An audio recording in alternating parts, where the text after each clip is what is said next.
ने जो है भक्ति नीति के तहत मीराबाई तुलसीदास को पढ़ा। ठीक है, आज हम लोग पढ़ेंगे रसखान जी को। ठीक है, तो सबसे पहले हम लोग जान लेते हैं कि रसखान जी कौन थे। ठीक है, रसखान जी का जन्म जिला हरदोई में उत्तर प्रदेश में हुआ था।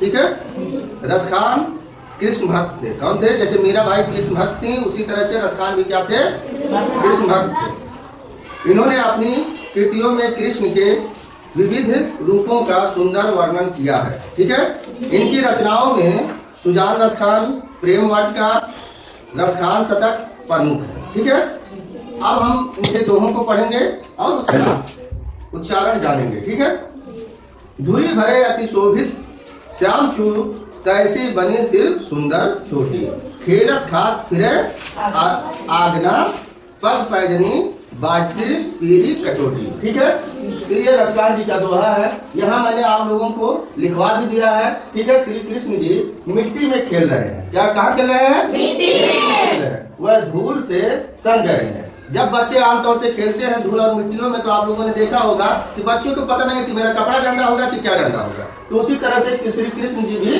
कहाँ खेल रहे हैं? धूल में। और जब धूल में खेल रहे हैं तो क्या हुआ? धूल से एकदम पूरी तरह से सन गए हैं और इस रूप में वह अत्यंत मनोहर, क्या है?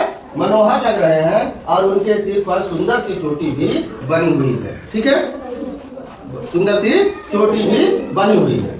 और दूसरा क्या? खेलत खात फिरे, तो सुंदर सी चोटी श्री कृष्ण घर के आंगन में खेल रहे हैं। कहाँ खेल रहे हैं? आंगन में, घर के आंगन में खेल रहे हैं और माखन रोटी खा रहे हैं। क्या कर रहे हैं? माखन रोटी खा रहे हैं। उन्होंने पीले रंग की लंगोट पहनी हुई है। किस रंग की? पीले रंग की। उनके चलने से पायल की मधुर ध्वनि हो रही है। जब आमतौर से बच्चे कमर में या कहीं पहने रहते हैं घुंघरू टाइप, तो उससे क्या होती है? एक आवाज उत्पन्न होती है जो बहुत ही सुंदर लगती है। चलिए देख लीजिए। वह छवि को रसखानी विलोकत वारक काम कला निज कोटि। ठीक है, कह रहे हैं रसखान जी कहते हैं कि श्री कृष्ण की छवि इतनी सुंदर है। श्री कृष्ण की छवि क्या है?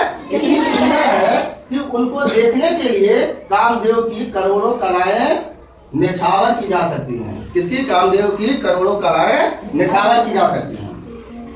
उसके बाद क्या है? काग के भाग बड़े सजनी हरे, बड़े सजनी हरी, हाथ सो लय गायों माखन रोटी। कह रहे हैं वो कौवा कितना भाग्यशाली है। कितना भाग्यशाली? वो कौवा कितना भाग्यशाली है जो उसे भगवान के हाथों का प्रसाद खाने को मिल रहा है। उसे क्या मिल रहा है? भगवान के हाथों का, यानी श्री कृष्ण जी के हाथों का प्रसाद उसको खाने को मिल रहा है। ठीक है, या लकोटी अरु कामरिया पर रात हूँ पुर के ताजी डारो।